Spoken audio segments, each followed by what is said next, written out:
Bismillahirrahmanirrahim. Assalamualaikum warahmatullahi wabarakatuh.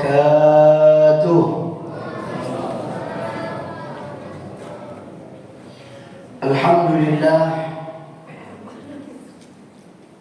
alladzi ja'ala syahrul Ramadan wa huwa syahrus siyam wa syahrul qiyam wa syahrul Qur'an wa syahrul muwasat wa syahrul sabr. Asyhadu an la ilaha illallah wa asyhadu anna Muhammadan abduhu wa rasuluh la nabiyya ba'dah. Allahumma salli wa sallim ala sayyidina Muhammadin wa ala alihi wa sahbihi wa man tabi'ahum bi ihsan ila yaumiddin, amma ba'du. Faqala Allah ta'ala fil Qur'anil Karim wa huwa asdaqul qailin. A'udzu billahi minasy syaithanir rajim. Bismillahirrahmanirrahim. Syahrul Ramadan alladzi unzila fihil Qur'an hudan lin-nasi wa bayyinatin minal huda wal furqan. Wa qala Rasulullah sallallahu alaihi wasallam, Iqra'ul Qur'an fa innahu ya'ti yaumal qiyamah syafi'an li ashabi. Shadaqallah wa shadaqa rasuluhul karim wa nahnu ala dzalika minasyahidin syakirin walhamdulillahi rabbil alamin. Kepada segenap jamaah Masjid Jami Buncit Indah yang pada kesempatan hari ini, malam hari ini adalah kita berada di malam ke-17 Ramadan. Malam ini adalah malam ke-17 Ramadan, yaitu malam 17, 16 kemarin.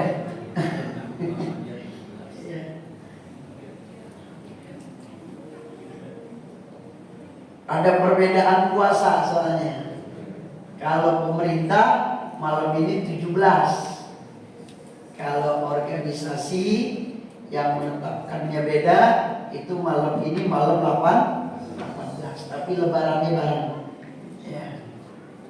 Berbeda tapi tetap bersatu. Ya. Jangan jadikan perbedaan itu sebagai permusuhan ataupun saling menjauh satu sama lain. Wah, dia nggak sama kita sholatnya, nah jangan seperti itu. Oh, dia nggak sama pakaiannya sama kita, jangan. Oh, dia nggak sama partainya sama kita. Oh, dia nggak sama, jangan. Ya, nah, tetap selama dia mengatakan asyhadu an la ilaha illallah wa asyhadu anna Muhammadar Rasulullah, dia adalah saudara kita. Bahkan kita dianjurkan untuk menghormati, menyayangi siapapun. Maka Nabi SAW bersabda, irhamu man fil ardi, sayangilah semua yang ada di atas muka bumi ini. Apa aja? Manusia, tumbuh-tumbuhan, binatang, benda, itu harus kita sayangi. Semuanya harus kita jaga. Irhamu man fil ardi yarhamukumullah man fis sama. Maka semua penduduk langit diperintahkan oleh Allah untuk menyayangi orang tersebut. Dan insya Allah kita mendapatkan kasih sayang dari Allah Subhanahu wa taala. Amin ya rabbal alamin. Nah, malam ini malam ke-17 Nuzulul Quran. Yang perlu kita garis bawahi adalah momentum peringatan nuzulul Quran, turunnya Al-Quran. Ini adalah merupakan mukjizat yang terbesar. Nabi SAW tidak meninggalkan harta, dinaran wala dirhaman, tidak meninggalkan uang yang dibuat dari emas ataupun uang yang dibuat dari perak, tidak. Tapi Nabi SAW memberikan kepada kita pedoman dalam hidup kita, yaitu Al-Quran. Maka ketika Nabi SAW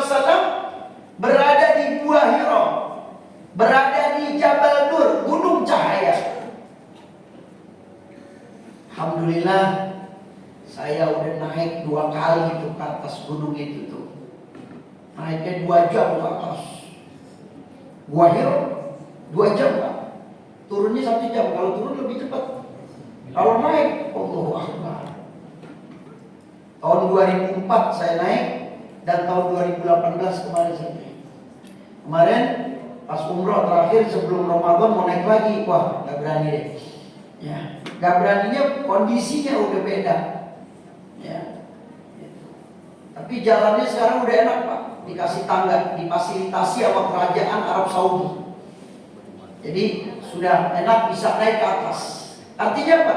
Kita tahu bahwasanya kenapa Sallallahu Alaihi Wasallam kita punya Nabi menerima wahyu di atas gunung.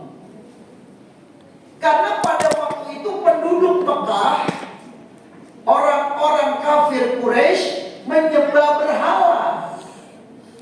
Jadi Nabi menghindar dari itu semuanya. Karena di sekeliling Ka'bah berhala semua. Jadi Nabi menghindar. Nabi menyendiri di atas gunung yang begitu tinggi luar biasa. Itu gunung tertinggi di Mekah. Itu kita naik, subhanallah, luar biasa. Habis sholat subuh langsung pakai taksi, langsung jalan ke Jabal Nur. Naik ya, gelap-gelap, nah nanti turunnya agak terang gitu. Untuk apa kita naik ke sana? Memang tidak ada perintah. Tapi karena itu tempat sudah diinjak oleh kita punya Nabi, ada azan, ada bekas bahwasanya bagaimana seorang Nabi yang dekat kepada Allah, yang disayang oleh Allah Subhanahu wa taala, naik ke atas gunung tersebut hanya untuk apa? Menghindar, tidak mau melihat daripada patung-patung Tuhan yang disembah oleh orang-orang kafir Quraisy. Naiklah ke atas.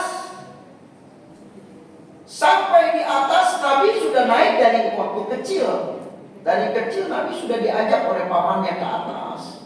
Naik, melihat pemandangan dan sebagainya. Itu sampai di atas itu ada lubang. Ada lubang yang mana lubang itu langsung kelihatan Ka'bahnya. Langsung dari jauh kelihatan Ka'bah.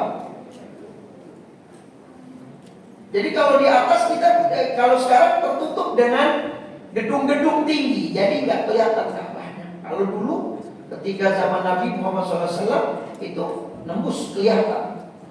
Nah, disitulah malaikat Jibril diturunkan oleh Allah di malam 17 Ramadan. Turunlah ketika itu malaikat Jibril, dan ketika itu Nabi diperintahkan oleh Allah melalui malaikat Jibril. Malaikat Jibril mengatakan Iqra. Kata Nabi, ma'ana biqari. Kata malaikat Jibril, baca. Ma'ana biqari, saya gak bisa baca. Kedua kali Iqra, bacalah. Ma'ana biqari, saya gak bisa baca. Maka ketiga kalinya Iqra bismi rabbikal ladzi khalaq. Khalaqal insana min 'alaq. Iqra wa rabbukal akram. Alladzi 'allama bil qalam. 'Allamal insana ma lam ya'lam. Subhanallah. Ketika itu Nabi baca mengikuti malaikat Jibril alaihissalam. Setelah Nabi menerima wahyu, maka perintahnya di sini Iqra, bacalah. Maka orang yang baca, insya Allah pengetahuannya semakin banyak. Sekarang kita lihat jarang orang yang senang baca. Dia lebih senang berjam-jam dengan handphonenya ketimbang membaca. Orang sekarang demen mendengar, membaca jarang. Nah, maka di sini ditegaskan Iqra, baca. Ketika Nabi mengatakan saya nggak bisa baca, nah disinilah membuktikan bahwasanya Al-Quran yang Allah turunkan kepada kita punya Nabi itu benar-benar wahyu dari Allah. Kalau waktu itu Nabi bisa baca, kalau waktu itu Nabi bisa menulis, artinya Al-Quran yang ada sekarang itu adalah buatan, tulisan ataupun karangan daripada kepada Nabi Muhammad SAW. Maka Nabi dikatakan ummiyun, seorang nabi yang tidak bisa membaca dan menulis. Artinya apa? Bukan bodoh, bukan tidak punya ilmu pengetahuan, tidak. Bukan berarti orang gak bisa nulis, gak bisa baca. Bukan berarti dia itu bodoh, tidak. Saya akan mengenal orang, dia gak bisa nulis, gak bisa baca, gak lulus SD-nya, tapi sukses. Hidupnya bahagia, saya lihat. Banyak. Nah, jadi ketika Nabi ditanya oleh malaikat Jibril, bacalah. Saya nggak bisa baca. Artinya di sini Quran, Al-Quran yang kita imani, Al-Quran yang kita baca, Al-Quran yang kita jadi pedoman, artinya itu adalah benar-benar wahyu dari Allah Subhanahu Wa Taala. La yantiqu anil hawa in huwa illa wahyu yuha. Tidak keluar dari lisan kita punya Nabi kecuali itu adalah wahyu dari Allah. Maka saya kadang sedih, Pak, Bu, kalau melihat orang udah umur 40 belum bisa baca Al-Quran. Kenapa? Karena kalau dia belum bisa baca Al-Quran, ada hadis Nabi mengatakan, tertulis di dalam kitab Mukhtarul Ahaditsun Nabawiyah wal Hikamil Muhammadiyah. Kata Nabi, siapa yang dia umurnya lebih dari 40 dan dia belum bisa baca Al-Quran, dikhawatirkan dia meninggal dalam keadaan dalam keadaan jelek.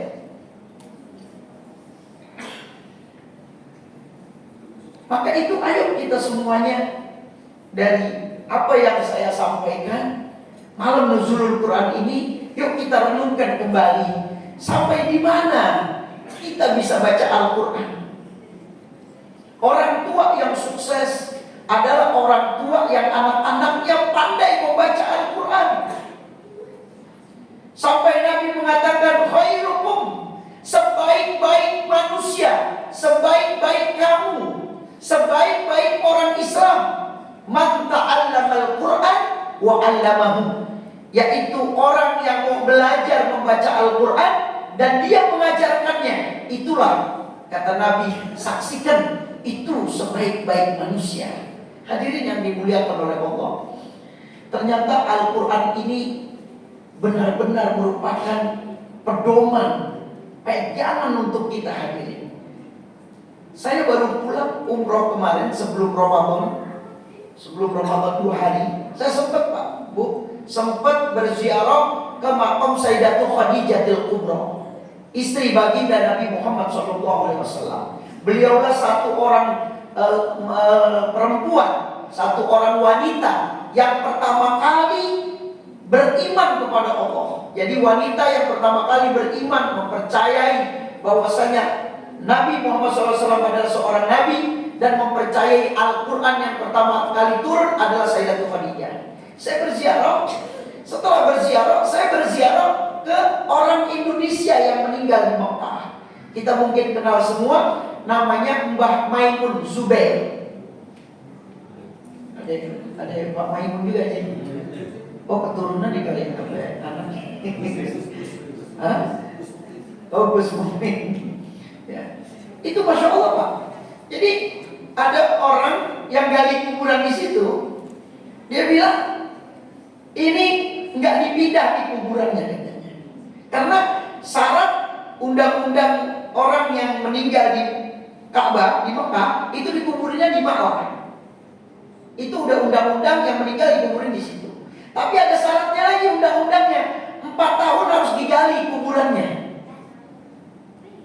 dipindahkan. Kalau tetap utuh, kain kafannya utuh, yang nggak berubah, maka tetap ditutup kembali. Nanti 4 tahun lagi dibuka lagi, 4 tahun lagi 3 kali. Kalau sudah 3 kali 4 tahun, 4 tahun, 4 tahun, sudah tidak berubah, nggak boleh dipindah. Subhanallah. Kemarin saya dikabarin sama tukang gali kuburan yang di situ, Ini saya yang gali. Itu jasadnya utuh. Tahun 2019 saya haji dengan beliau, bareng dengan beliau, ya. Beliau meninggal pada waktu itu, ya, di Mekah. Itu saya 2019 saya haji dengan beliau. Itu 2019, 2020, 2021, 2022 baru digali. Itu pas digali jasadnya utuh. Tanya sama anak-anaknya, abahnya hafal Al-Quran. Nanti digali lagi tuh Pak, 4 tahun kemudian. Nah, kalau tidak berubah, tetap utuh, kain kafannya ya tidak ada perubahan, ditutup lagi 4 tahun lagi. Jadi 3 kali. Nah, kalau sudah 3 kali, 4 tahun gak digali. Nah, artinya di sini apa? Bahwasanya Al-Quran ini benar-benar menemani kita di alam kubur.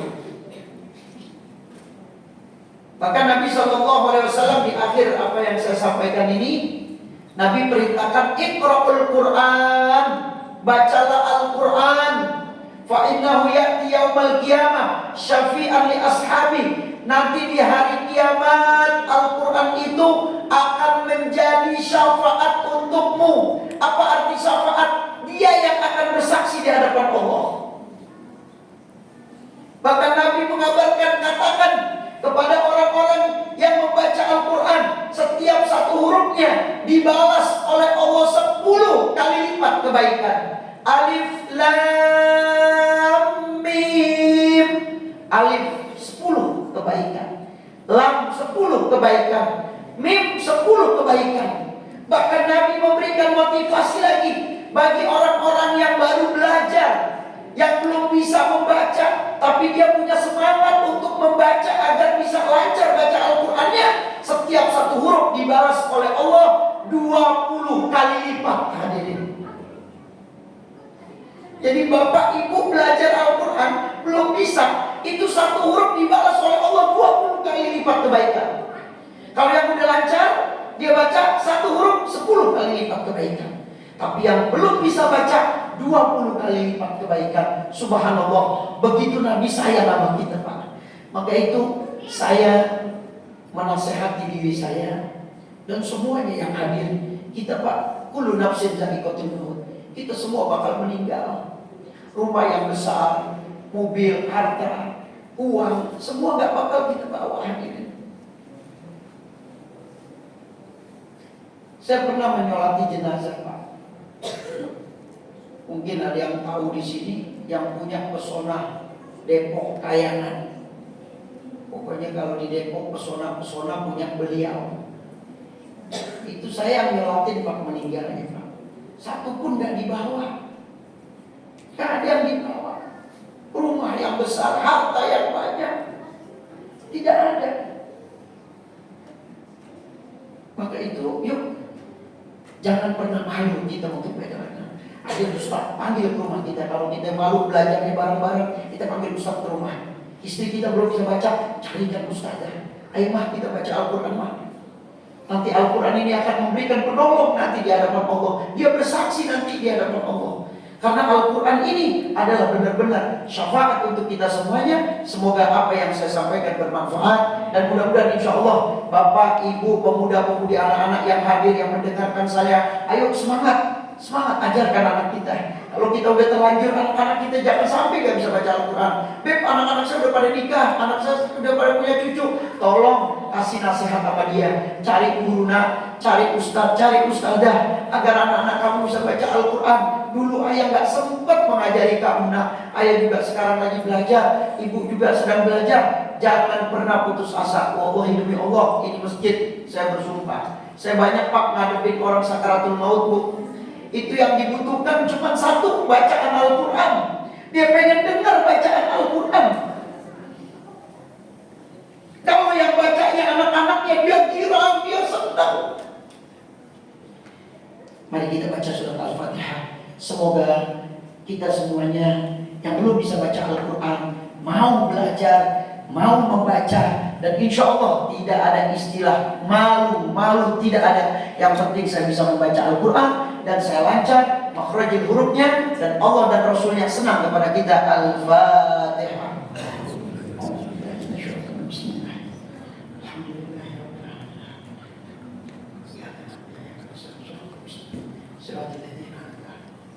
Sekian dari saya minta maaf mendahulukan biasanya habis tarawih tausiahnya, karena saya ada acara lagi. Saya permisi dengan semuanya. Mohon maaf apabila ada kata-kata yang kurang berkenan, itu datangnya dari diri saya, dan apabila ada yang benar itu datangnya dari Allah Subhanahu wa taala. Hadanallahu wa iyyakum ajma'in. Assalamualaikum warahmatullahi wabarakatuh.